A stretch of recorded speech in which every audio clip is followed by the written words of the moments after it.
దానికి అసలు పక్షపాతమే లేదు మరణానికి. మూడో సంగతి చెప్పన, మరణానికి వచ్చే మరో ముచ్చట, మరణమునకు లంచగొండితనం రాదు. ఒకవేళ దానికి లంచగొండితనమే ఉండుంటే మన దేశంలో అంబానీలు, ఆదానీలు మోడీ దగ్గరికి వెళ్ళి మాకున్న ఆస్తి అంతా మరణానికి ఇచ్చి మమ్మల్ని వదిలేమని చెప్పు మోడీ అని అడిగే వాళ్ళేమో. దీని లంచం తీసుకొని ఎవరిని వదిలేదు. ఆంటీతో చెప్పాను, ఆంటీ మీరు సరిగా ఆలోచించడం లేదు. మీ మనవరాలకి పెళ్ళి అయ్యే వరకు మీరేమవుతారో, మీ మనవరాలు ఏమవుతారో తెలియదు కదా. మీరు ప్రభు మీకు అవకాశం ఇచ్చినప్పుడే నమ్మండి, ప్రభుని వెంబడించండి అని అంటే, చూస్తాను బాబు. ఏంటమ్మా ఈ దిక్కుమాల డైలాగ్ ఒకటి ఉంటుంది కదా మీ దగ్గర, ఏంటి? చూస్తాను, చేస్తాను, రేపు మాపు.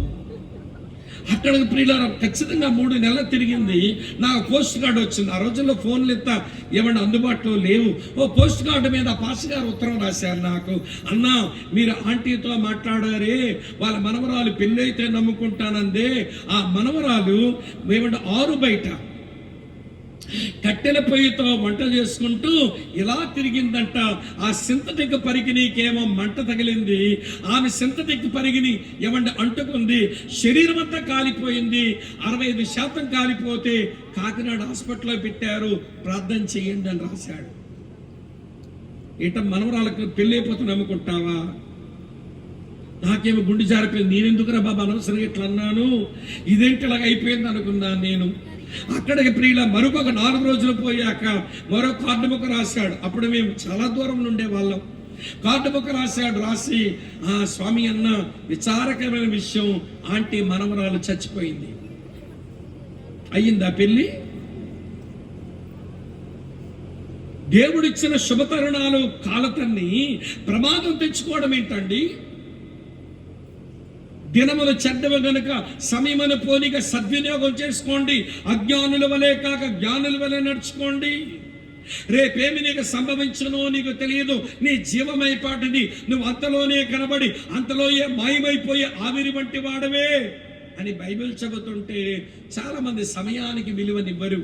కానీ పెద్ద మనిషి ఎంత మంచోడనంటే, మళ్ళీ నాకు సమయం దొరకదేమోనని యేసయ్య దగ్గరికి పరుగున వచ్చాడు. దేవుని స్తోత్రం చెబుదామా? అధికారి అయ్యుండి మిగిలిన ఆస్తిపరుడయ్యుండి పరుగున పరిగెత్తుకుని వచ్చాడంటే ఎంత మంచివాడండి. ఆస్తి పరలోకం చేర్చదని తెలుసుకున్నాడు. నా అధికారంతో నిత్య జీవం రాదు అని తెలుసుకున్నాడు. యేసే మార్గాన వెళ్తున్నాడు గనక ఈ సమయం వాడుకోకపోతే నాకు సమయమే రాదని తెలుసుకున్నాడు. ఎంత మంచివాడో ఈ పెద్ద మనిషి. 3 చెప్పాను, 4వ చెప్తాను చూడండి. 4వది ఏంటంటే మళ్ళీ మార్క్సు వార్త 10వ అధ్యాయం 17వ వచనం చూస్తారా? మార్క్సు వార్త 10:17. ఆయన బయలుదేరి మార్గమున పోవచ్చుండగా ఒకడు పరిగెత్తుకుని వచ్చి, చెప్పేశాను అక్కడ వరకు, ఆయన ఎదుట మోకాలున్నాడట. వరి యేసు ఎదుట మోకాలు ఉండడం ఏంటండి? ఆ రోజుల్లో యేసు ప్రభు ఎవరో ఎరగని వారు యేసును చాలా హీనపరుస్తున్నారు. యేసును దెయ్యములకు అధిపతి బెల్జెబూలు అంటున్నారు కొంతమంది. యేసు సుంకరులు పాపుల మధ్యలో కూర్చొని వాళ్ళ జీవితాల మారడానికి బోధ చేస్తుంటే వాళ్ళు తింటారు, త్రాగుతారు గనక యేసును కూడా తిండిపోతూ తాగుబోతూ చేశారు ఈ మనుషులు.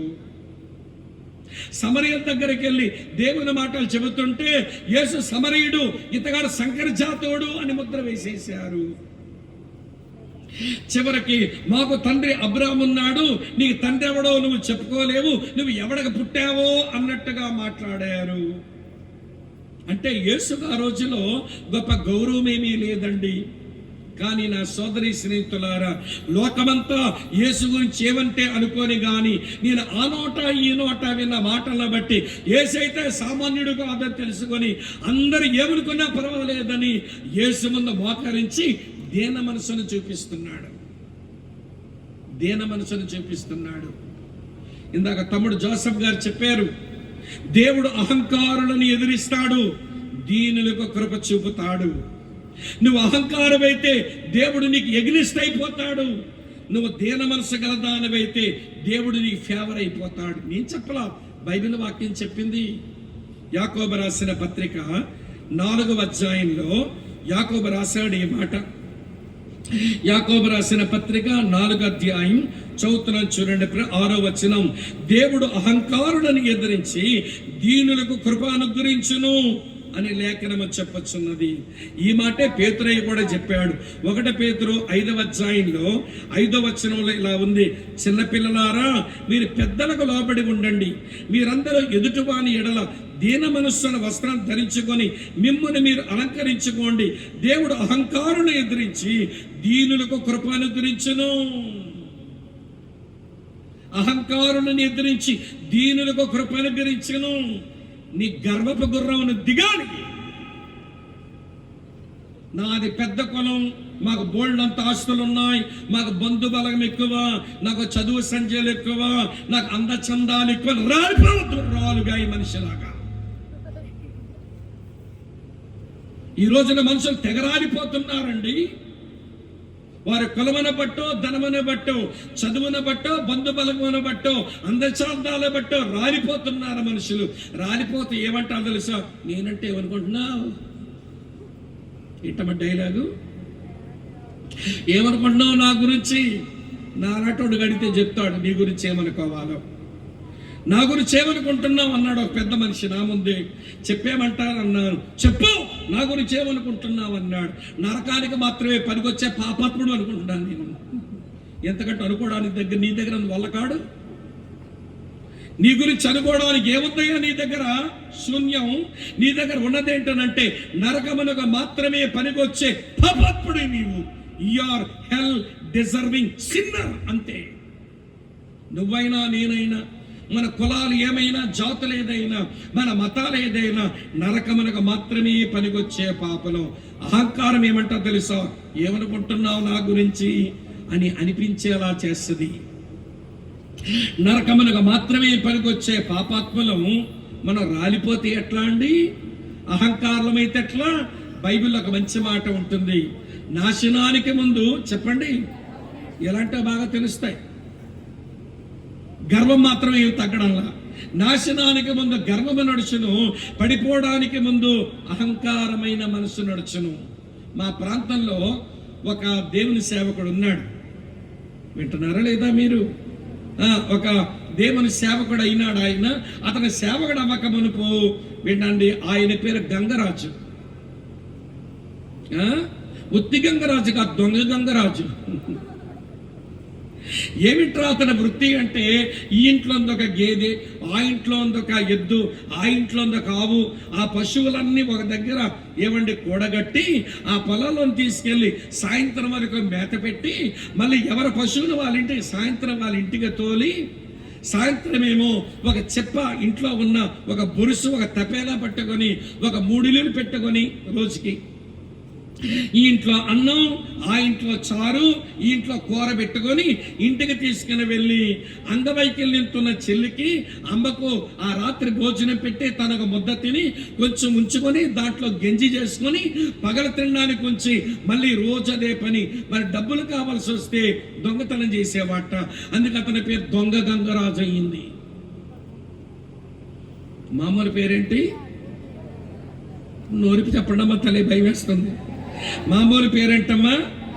ఇప్పుడు ఏం పేరు ఇచ్చారు ఊరోళ్ళంతా? దొంగ గంగరాజు. సరే, మొత్తానికి అక్కడ ఆవులు మేపుకుంటున్నాడట, గేదెలు. ఇక్కడ ఏదో ఇలా చిన్న మీటింగ్ జరుగుతుంది చర్చిలోనట. అలా నిలబడి వింటూ యేసు ప్రభు ఎవరో తెలుసుకున్నాడు, ప్రభు నమ్ముకున్నాడు. తర్వాత క్రమేపీ జీవితం మార్చుకున్నాడు. ఒక సేవకుని దగ్గర ఉండి దేవుని వాక్యము, దేవుని సంగతులు నేర్చుకుని, చదువుకోవడమే రాదు పెద్దగా, ఆయనకి పెద్ద చదవరేమీ కాదు అతను. కానీ ఆశ్చర్యం ఏంటంటే, పోస్ట్ గ్రాడ్యుయేషన్ చేసిన పీజీ చదివిన పిల్ల అతగాడు సేవకు వస్తే అతగాడు నేను పెళ్లి చేసుకుంటానని ముందుకు వచ్చింది. పీజీ చదివిన అమ్మ ఈ దొంగ గంగరాజుకు భార్య అయ్యింది. వింటున్నారా లేదా మీరు? పెళ్ళి అయిపోయిన తర్వాత వాళ్ళకి 4 పిల్లలు పుట్టారు. మొదట 2 పిల్లలు పోస్ట్ గ్రాడ్యుయేషన్ చేశారు. ఒక పిల్ల ఎంఎస్సి పీజీ చేసింది, మరో పిల్ల ఫిజియోథెరపీ పీజీ చేసింది. రెండో పిల్ల బీటెక్ చదివింది. చిన్నారు దాని పేరు, మా ఇంట్లో ఉండేది అది చాలా రోజులు. ఎంటెక్ చదువుకుంది ఇంజనీరింగ్ లో. వాళ్ళ అబ్బాయి ఉంటాడు, వాడేమో ఎంబీబీఎస్ చదివాడు. దొంగరాజు పిల్లలెవరు? చిన్నోడేమో మెడికల్ డాక్టరు, ఒక పాప ఏమో ఇంజనీరు, ఇద్దరు పిల్లలేమో మంచి చదువులు చదువుకున్నారు. అందరికీ పెళ్ళిళ్ళు అయిపోయాలండి. అతను ఎవడొక పట్టణంలో ఒక మంచి మందిరం కట్టి భలే సేవ చేస్తూ ఉంటాడు. అప్పుడప్పుడు నాతో పాటు ఇలాంటి పరిచర్యకు వచ్చినప్పుడు, తమ్ముడు నేను సాక్ష్యం చెప్తానులే, నువ్వు వాక్యం చెబుదు అని చెప్పి అతను సాక్ష్యం చెప్తుంటాడు. ఆ 2 రోజులు 3 రోజులు నాతో ఉన్నప్పుడు ఏదో పూట సూట్ కేసు తెరిచి ఒక గిన్నె పట్టుకొస్తుంటాడు. నా గొల్లిమంట, అన్న నీ బొరుసు వదిలిపెట్టమంటే, లేదు లేదు తమ్ముడు, చచ్చే వరకు ఇది నాతోనే ఉండాలా,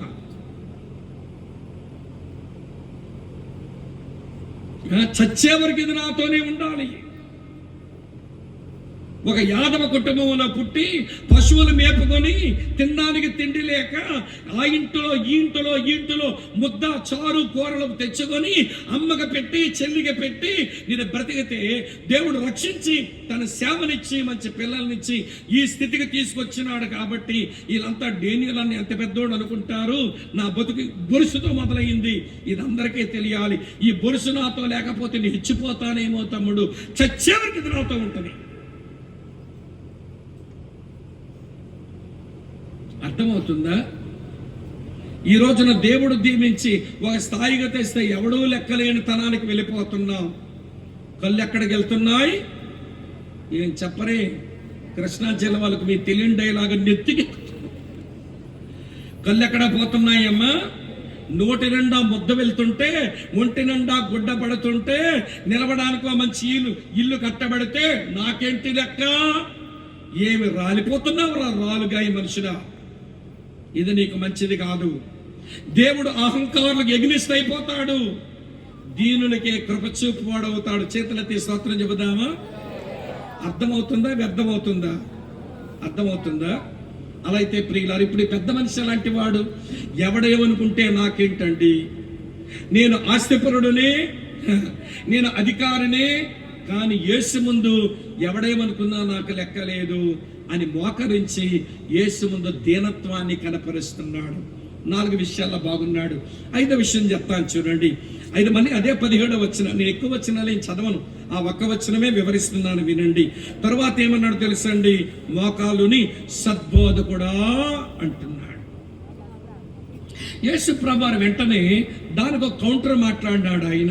చూడండి 18వ వచనంలో, యేసు నన్ను సత్పురుషుడని ఎలా చెప్పొచ్చున్నావు? దేవుడు ఒక్కడే గాని మరి ఎవడను సత్పురుషుడు కాడు. సమాజ మందిరపు అధికారివి, నన్ను సద్బోధకుడు అని పిలుస్తున్నావు. సద్బోధకుడు సత్పురుషుడు దేవుడు ఒక్కడే కదా, నువ్వు దేవుడిని అంగీకరిస్తున్నావా అన్నట్టుగా అడిగారు ప్రభు. యేసును సద్బోధకుడు అన్నాడు అంటే యేసు ఎవరో అతను ఎరిగిన వాడు అయినాడు, యేసు ఎవరో గుర్తించిన వాడైనాడు. ఈ రోజున ఇన్ని ప్రసంగాలు విన్నా, ఇన్నిసార్లు ఎవడ సభల మన కొరకు పెట్టబడినా, దేవుడెవరో వివరించబడుతున్నా, ఈ రోజుకి ఎరగని వారు మిగిలిపోతూనే ఉన్నారు. ఎందుకు ఎరగరంటే తెలుసుకోవడానికి ఇష్టం లేక, ఎందుకు ఎరగరంటే తెలుసుకోవడానికి ఆలోచించక, ఎందుకు ఎరగరంటే ఏవో అపార్థాలు విని, ఎందుకు ఎరగరంటే ఏమో అపోహలు పెట్టుకొని. నేను యేసుప్రభుని ఎరగక మనకు అపార్థాలు అపోహలు పెట్టుకున్న వాడిని. నేను పెరిగినటువంటి ఆ నేపథ్యంలో ఈ యేసుప్రభు అంటే విదేశాల దేవుడు, మనకు అక్కరలేదు అని బుర్రలో పోశారు. అది ఎక్కింది నాకు బాగా. ఈ యేసు ప్రభు తక్కువ కులాలను దేవుడు, పెద్ద కులస్థులమైన మనకు అవసరం లేదన్నారు. అది కూడా బుర్రగా బాగా ఎక్కింది. ఈ యేసు ప్రభు నమ్మినోళ్ళు కొంచెం మాంసంతో తింటారుగా భోజనాలు, వీళ్ళు మాంసాహారులు, శాకాహారులమైన మనకు ఆయన అవసరం లేదు అని నేర్పించినారు. ఈ ముక్కలతో ముద్దలు మింగే వాళ్ళ మనకు బోధ చేసే క్రైస్తవులు, క్రైస్తవుడు అంటేనే ఒళ్ళుమంట, భలే కోపం ఉండేది. ముస్లమాన్ అంటే ఇంకా కోపం పెట్టేశారు బుర్రలో. క్రైస్తవుడన్న ద్వేషమే, ముసల్మాన్ అన్న ద్వేషమే.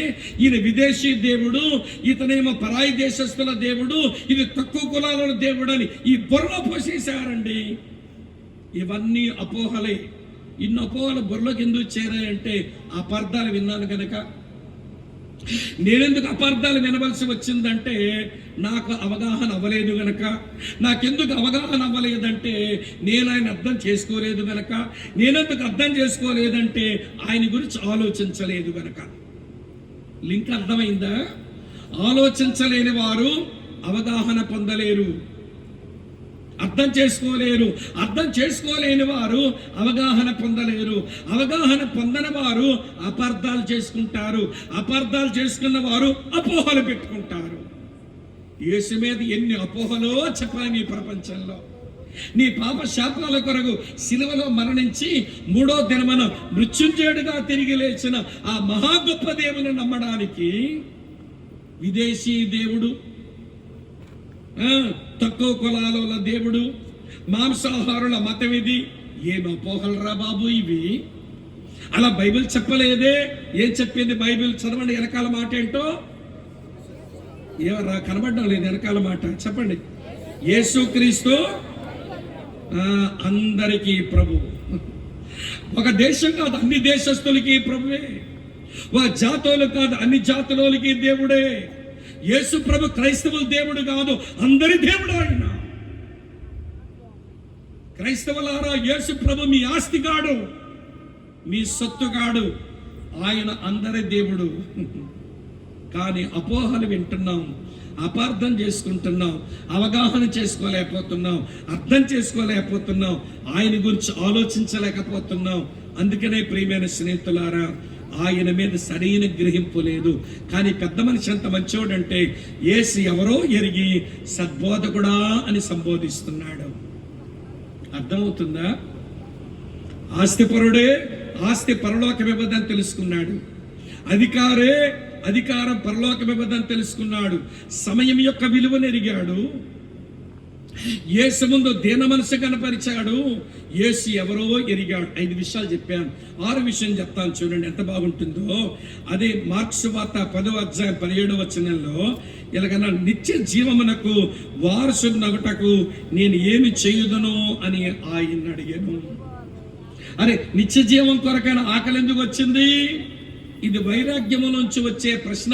అందరికీ రాదు ఈ ప్రశ్న. వైరాగ్యం వచ్చినప్పుడే ఇలాంటి ప్రశ్నలు వస్తాయి. బహుశా నేను అనుకుంటాను, ప్రియులారా, కొంతమంది చచ్చిపోతున్నారు. షిలోయేము గోపురం పడిపోయింది, దానికి ఎందుకు కొంతమంది చచ్చిపోయినారు. ఈ పిలాతు అనేటువంటి వాడు యూదులను కొంతమందిని చంపి వారి రక్తమును వారి దేవతలకు అర్పించుకుంటున్నాడు. అక్కడ కొంతమంది చచ్చిపోతున్నారు. బహుశా వీడు చచ్చిన వాళ్ళందరినీ గురించి ఆలోచించి, అందులో బంధువులు ఉన్నారు, స్నేహితులు ఉన్నారు, నేను ఇలా చావలసిన వాడినే కదా, నేను చచ్చాక నిత్యజీవం పొందుతానా లేదా అన్న ప్రశ్న వచ్చింది వీడికి. Praise the lord. అప్పుడైనా వీడికి మంచి ప్రశ్న వచ్చింది, సరైన ప్రశ్న వచ్చింది. ఈ ప్రశ్న ఎవరు అడుగుతున్నాడు? సరైన వ్యక్తిని అడుగుతున్నాడు. ఎప్పుడు అడిగాడు? సరైన సమయంలోనే అడిగాడు. ఆ టైంలో అడగకపోతే జవాబు దొరకపోనేమో. యేసును అడగకపోతే ఎవరిని అడిగినా సరిగా జవాబు దొరకదు. సరైన ప్రశ్న సరైన వ్యక్తితో సరైన సమయానికి అడిగిన చాలా మంచోడు, చాలా మంచోడు. ఇక్కడ కూర్చున్న మనందరికంటే చాలా మంచివాడు. అమ్మా వింటున్నా? ఎన్ని చెప్పారు ఇప్పుడు మీకు? 6 సంగతులు చెప్పారు. 6 సంగతుల్లో ఎక్కడా వీళ్ళు తప్పు కనబడడం లేదండి. చాలా బాగున్నాడు. 7వ సంగతి చెప్తాను, వినండి. వెంటనే యేసు ప్రభువును, ఓహో నిత్యజీవం పొందాలనుకుంటున్నావా? అయితే విను. మార్క్సు వార్త 10వ అధ్యాయం 19వ వచనం. నరహత్య చెయ్యొద్దు, వ్యభిచారం చెయ్యొద్దు, దొంగతనం చెయ్యవద్దు, అబద్ధ సాక్ష్యం పలకొద్దు, ఎవడని మోసం చెయ్యొద్దు, నీ తల్లిదండ్రులను సన్మానించు అని ఆజ్ఞలు నీకు తెలుసు కదా అన్నాడు. వెంటనే అతగాడు అన్నాడు, బోధకుడా, ఈ బాల్యము నుంచి ఇవన్నీ ఆచరించుచునే ఉంటేని, చిన్ననాటి నుంచి ధర్మశాస్త్రంలో ఉన్న ఈ నైతిక ఆజ్ఞలు పాటిస్తూనే ఉన్నానయ్యా అన్నాడు. అంటే ఎంత నైతిక పరుడండి ఈయన. మోరల్ మ్యాన్, చాలా నైతిక విలువలు కలిగిన వాడు. దొంగతనం చెయ్యలేదు, వ్యభిచారం చెయ్యలేదు, నరహత్య చెయ్యలేదు, అబద్ధ సాక్ష్యం పక్కలేదు, తల్లిదండ్రులను సన్మానిస్తున్నాడు, చాలా బాగున్నాడు. యేసు ప్రభు కూడా నోర్మై నాతో అబద్ధాలు చెప్తావురా అని యేసయ్య కూడా అనలేదండి. అంటే నైతికంగా చాలా బాగున్నాడు. మరి ఇంత నైతిక పరుడు, వింటున్నారా లేదా? మళ్ళీ యేసు దగ్గరకు వచ్చేందుకు అడగాలంటే నేను అనుకుంటాను అతను బైబిల్లో వచనం చదివి ఉంటాడు. ఈ పెద్ద మనిషి బైబిల్లో ఒక వచనం చదివి ఉంటాడు. ఏమిటా వచనం అని అంటే యెషయా గ్రంథం 64 అధ్యాయం 6వ వచనం. అక్కడ ఏమని రాసి ఉంటుందంటే, మన నీతి క్రియలన్నీ దేవుని దృష్టిలో మురికి పీలికల వంటివి అని ఉంది. Our righteousness is looks like filthy rags అన్నాడు. మన నీతి క్రియలన్నీ మురికి గుడ్డలతో సమానమట. అది చదివుంటాడేమో, నేనెంత నీతిగా బ్రతికినా నా నీతి మహాపరిశుద్ధుడైన ఆ దేవుని దృష్టిలో అవి మురికి పీలికలతో సమానం అని తెలుసుకున్నాడు కనుకని నా నీతి పరలోకం చేర్చదు, నా నీతితో పరలోకం వెళ్ళగలను అనుకోలేదు. ఇక్కడ కూడా చాలా మంచివాడే. అమ్మ అర్థమవుతుందా? అర్థమవుతుందా? ఏదో చెప్పండి, అర్థమవుతుందా? ఆస్తిపరుడు ఆస్తి పరలోకం తెచ్చిపెట్టదని తెలుసుకున్నాడు. అధికారి అధికారంతో పరలోకం వస్తుందని అనుకోలేదు. ఎంతో సమయానికి విలువనిచ్చిన వాడు, ఎంతో దీన మనసు కనపరిచిన వాడు, యేసు ఎవరో గుర్తించిన వాడు, ఎవడు యేసు దగ్గర సరైన ప్రశ్నతో వచ్చిన వాడు, ఎంతో నైతిక పరుడు, ఎంతో నైతిక విలువలున్నవాడు. ఇలాంటి వాడు మన ఊర్లో కనబడితే ఏమంటాం? ఇక్కడ ఉన్నారా లేదా? శబాష్, నీలాంటి వాడు ఎవడున్నాడు రా మన ఊర్లో? నీలాంటి వాడు ఎవడున్నాడు మన ఊర్లో? నీలాంటి వాడు కాకపోతే పరలోకం ఎవడకరా తెరిచుంటది, నువ్వు పరలోకానికి పోతావు అని మనం అని ఉండేవాళ్ళం. కానీ యేసయ్య అట్లా అనలేకపోయాడు. 7 విషయాల్లో ఇంత బాగున్న మనిషికి పరలోకం నీకు వస్తుందని భరోసా ఇవ్వలేకపోయాడు యేసు. ఇవ్వలేక ఏమన్నాడో చూపిస్తాను చూడండి. ఇది అసలైన విషయం. అసలు కథ ఇప్పుడు మొదలైంది. ఇదేంటి ఇప్పుడు మొదలెడతాను అంటున్నాడు, ఇంకెంతసేపు చంపుతాడు అనుకొని అప్పుడే మొఖాలు కొంతమంది పిడక మొఖాల్లో పెట్టారు. ఇప్పుడు మొదలైందంటే అసలు విషయం చెప్తాను కానీ త్వరగా వదిలేస్తా. జాగ్రత్తగా వినండి. నేను సమయాన్ని దృష్టిలో పెట్టుకుని చెప్తున్నాను, నా సాక్ష్యాన్ని కూడా కలుపుకొని చెప్పాలి. చివరగా సావధానంగా వినండి. చూడండి ప్రియులారు, యేసు ఏం చేసినాడో చదువుతున్నాను చూడండి. 21వ వచనం, 10:21 ఏముందో? యేసు అతన్ని చూచి, ఎంతసేపు పాప కూర్చోరా, నిలబడకూడదు అట్లా దేవుని సంధిలో. యేసయ్య అతను చూచి అంటే ఎంతసేపు కళ్ళు మూసుకున్నాడా? యేసు ప్రభు అంటే అది కాదు అర్థం. యేసు అతను చూచి అంటే హలో లుక్ ఎట్ మీ అన్నట్టుగా యేసయ్య నా వైపు చూడు అన్నట్టుగా యేసయ్య చూచాడు. ఈరోజు ఉదయం చెప్పాం, క్రైస్తవ భక్తి చూపుతో మొదలవుతుంది, క్రైస్తవ భక్తి చూపుతో కొనసాగించబడుతుంది, క్రైస్తవ భక్తి చూపుతోనే ముగించబడుతుంది. కనుక యేసు వైపు చూడాలి మనం. బూదిగంత నివాసులారా నా వైపు చూచి రక్షణ పొందండి అన్నాడు. విశ్వాసమున కర్తయు దాన్ని కొనసాగించువాడైన యేసు వైపు చూడండి అని పిలిచాడు. ఆయన ప్రత్యక్షమైనప్పుడు ఆయన మనం చూస్తాము అని లేఖనం చెబుతుంది. కనుక యేసు ప్రభు వారు హలో నా వైపు చూడు అన్నట్టుగా చూచాడు. యేసయ్య చూపులు పడ్డాయి. ఇప్పుడు యేసు అతన్ని ప్రేమించాడట. ఎందుకని ప్రేమించాడు? ఆస్తిపరుడని ప్రేమించాడా? అధికారిని ప్రేమించాడా? సమయానికి విలువనిచ్చినాడని ప్రేమించాడా? దీన మనసు గలవాడని ప్రేమించాడా? మంచి ప్రశ్నతో వచ్చాడని ప్రేమించాడా? తనేంటో ఎరిగాడని ప్రేమించాడా? మంచి నైతిక జీవితం ఉన్నోడని ప్రేమించాడా? బైబిల్ తాత్పర్యం అంతా చూస్తే దేని బట్టి ప్రేమించాడు అంటే వాడు పాపాత్ముడు గనక ప్రేమించాడంతే. ఈ బైబిల్ దేవుడు ప్రభు అయిన యేసుక్రీస్తు పాపుల ప్రేమికుడు. చప్పట్ల కొట్టి స్తోత్రం చెబుదామా? నువ్వు ఎవరైనా కావచ్చు, నువ్వు పాపివైతే నిన్ను ప్రేమిస్తున్నాడు ఆయన. పాపివైన నీ కొరకే తన ప్రాణం పెట్టాడు. మన ఎడల తన ప్రేమను వెల్లడిపరుస్తున్నాడు. ఎట్లనగా పాపులమైన మన కోసం ఆయన శిలువ మీద మరణించినాడు. ఆయన పాపుల ప్రేమికుడు, పాప ద్వేషికుడు. పాపాన్ని ద్వేషిస్తాడు, పాపులను ప్రేమిస్తాడు. పాపులకు గొర్రె పిల్ల లాంటి వాడు, పాపానికి సింహం లాంటి వాడు. పాపానికి సింహమే ఆయన, పాపులకు గొర్రె పిల్లే ఆయన. పాపులను ప్రేమిస్తాడు, పాపాన్ని ద్వేషిస్తాడు. కనుక అతన్ని ప్రేమించిన పాపి గనక అతన్ని ప్రేమిస్తున్నాడు. చూచాడు, ప్రేమించాడు. ప్రేమించిన తర్వాత ఏమన్నాడు? నీకు ఒకటి కొదువుగా ఉన్నదన్నాడు. యేసయ్య కొదువులు చెప్పేవాడు. అక్కచెల్లెల్లారా, అన్నదమ్ములారా వినండి. మనకెవడైనా మన జీవితంలో ఉన్న కొదువులు చెప్తే మన ఒళ్ళు మండిపోద్ది. మన బ్రతుకులో ఉన్న లోటులు చెప్తే భలే కోపం వస్తుంది.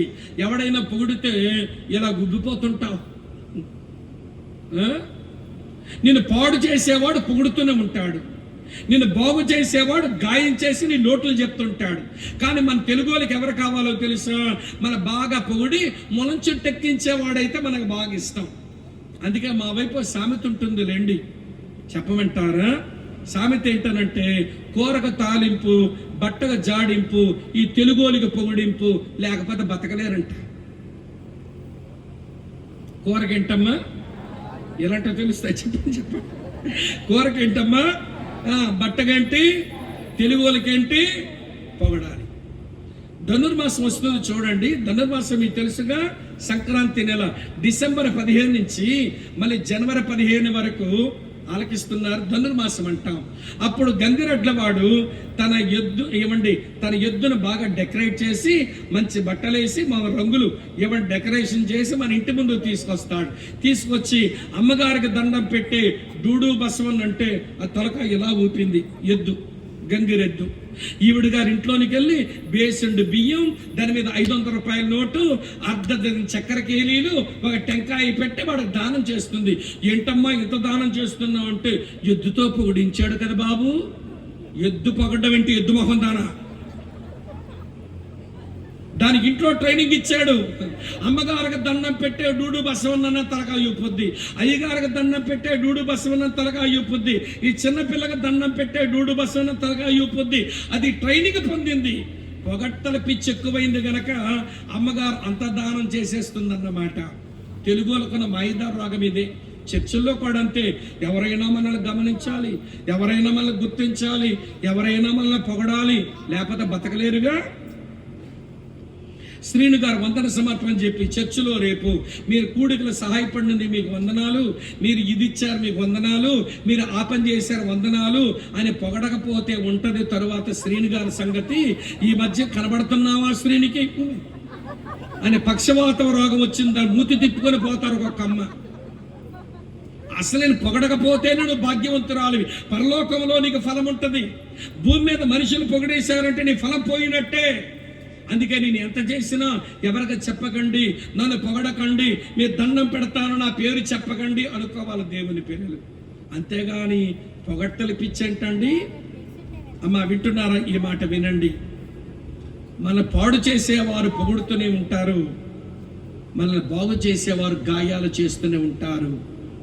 యేసు పొగడ్డం వచ్చు, ఆయనకి అభినందిస్తాడు, నో డౌట్. కానీ ఎవరిలోని లోపాలు ఉంటే మోమాటం లేకుండా లోపాలు చెప్తాడు. నీకు ఒకటి కొదువుగా ఉంది అన్నాడు. ఇంతకీ కొదువేంటి చెప్పాడో చెప్పనా? బాగా వినండి, ముగింపుకు వచ్చేస్తున్నా. కొదువేంటనంటే, నీ ఆస్తి నమ్మి బీదలకివ్వు, పరలోకములో నువ్వు ఐశ్వర్యవంతుడు అవుదువుగా అని. దేవుని స్తోత్రం చెబుదామా? నీ వచ్చి నన్ను వెంబడించి విశ్వసించి నువ్వు పరలోక రాజ్యంలో ప్రవేశించదువు గాని.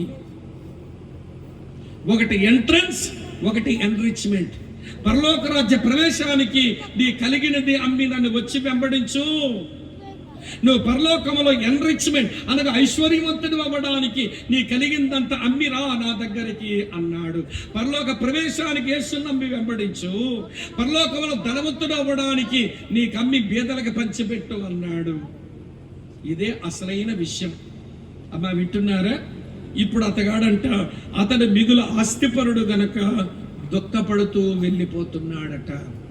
ఇతగాడు 7 విషయాల్లో చాలా బాగున్నాడు, అన్నీ బాగున్నాయి, అసలైన విషయమే బాగులేదు ఈ దగ్గర. మా వైపు ఒక సామెత ఉంటుందిలేండి, చెప్పనా? అన్నీ బాగున్నాయి కానీ అల్లుడి శనందంట. అన్నీ బాగుండడం ఏంటండి, అల్లుడి నోట్లో శనేంటి అని మీరు అంటారా? చెప్పనా? కొత్తలుడు వచ్చాడని అత్తమ్మ 123 వంటకాలు ఉండిందట. ఎవడు లెక్కెట్టాడో ఏం పాడో, మొత్తం 123 వంటకాలు చేసిందంట. చేసిన తర్వాత అల్లుడు గారు రండి భోంచెద్దురుగానని పిలిచి పీట వేసింది, ఆక వేసింది. 123 వంటకాలు తినిపించేద్దాం అనుకుంది అత్తమ్మ, కొత్తలుడు కదా అని. అతగాడు ఎవడు పీట మీద కూర్చొని, అత్తగారు ఈ ఆకు కొంచెం తీసేసి లోతు గిన్నెలో కొంచెం మజ్జిగన్న పెట్టండి అన్నాడు. లోతుగిరిలో కొంచెం మజ్జిగన్నం పెట్టత్తయ్యా అన్నాడు. అదేంటి అల్లుడు గారు, మీరు కొత్త అల్లుడు వచ్చారని 123 వంటకాలు చేశారండి, తినబాబు అంటుంది అత్తమ్మ. లేదత్తమ్మ, నోరు పూసుకుపోయింది, నేను కారం తినలేను, మజ్జిగన్నమే పెట్టత్తమ్మ అన్నాడు. అప్పుడు అత్తమ్మ అందట, అన్నీ బాగున్నాయి కానీ అల్లుడి నోట్లో ఏమొచ్చుకొచ్చింది? శనొచ్చుకొచ్చింది. అలాగే కొంతమంది అన్ని విషయాల్లో బాగుంటారు కానీ అసలైన విషయంలోనే పాడైపోతారు వీళ్ళు. ఇప్పుడు 7 విషయాల్లో బాగున్నవాడు అసలైన విషయం యేసయ్య చెప్పేసరికి అక్కడే పోయిందాడు జీవితం అంతా. మిగులు ఆస్తిపరుడు గనక ముఖము చిన్నబుచ్చుకొని వెళ్ళిపోతున్నాడు. ఇప్పుడు అసలు విషయం చెప్పి ముగించేస్తాను, వినండి. మర్చిపోయారా కౌలు రైతు సంగతి? మళ్ళీ రైతు దగ్గరకు వద్దాం. ప్రియులారా, ఆ రైతు ముందు దాచబడి ధననిధి కలిగిన ఒక పొలం ఉంది. రైతు ముందు దాచబడిన ధననిధి కలిగిన పొలం ఉంది. అది పరలోక రాజ్యముతో పోలి ఉంది. దాన్ని సంపాదించుకోవాలంటే తన కలిగినదంతా అమ్మి దాన్ని కొనుక్కోవాలి. ఇప్పుడు